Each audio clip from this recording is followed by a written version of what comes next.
జై తెలంగాణ, కేసీఆర్ గారి నాయకత్వం, కేసీఆర్ గారి నాయకత్వం, కౌశిక్ రెడ్డి గారి నాయకత్వం, కౌశిక్ రెడ్డి గారి నాయకత్వం, పోడేటి రామస్వామి కారు గుర్తుకే, పోడేటి రామస్వామి గారి కారు గుర్తుకే.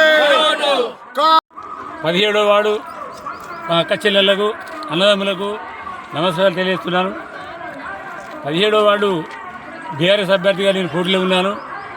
మరి మనకు అప్పటి ముఖ్యమంత్రి గారు శ్రీ చంద్రశేఖరరావు గారు చేసిన అభివృద్ధి తప్ప ఈ మధ్యకాలంలో ఏ అభివృద్ధి జరగలేదు. మరి దాన్ని ప్రజలంతా గమనించాలి. మరి ఇప్పుడు రాబోయే ఎన్నికలలో పూర్తి మెజార్టీ సీట్లు బీఆర్ఎస్ చేస్తున్నాయి.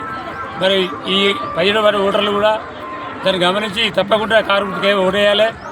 ఏ అభివృద్ధి కార్యక్రమం చూసేటప్పటికి కూడా ఆనాటి ఈనాటి వరకు ఈ 10 ఏళ్ల పాలన, మన 9.5 సంవత్సరాల పాలనలో కేసీఆర్ గవర్నమెంట్ ప్రతి ఒక్క పని చేయడం జరిగింది. అది మీ అందరికీ తెలుసు. ఈరోజు ఏ ఒక్క 6 హామీలు ఇచ్చి కూడా ఏ ఒక్క హామీ కూడా నెరవేర్చని రేవంత్ రెడ్డి గారు మళ్ళీ ఎన్నికలకు వచ్చిండ్రు. మరి ప్రజలు గమనించి తగిన గుణపడని చెప్పాల్సిందిగా కోరుకుంటున్నారు.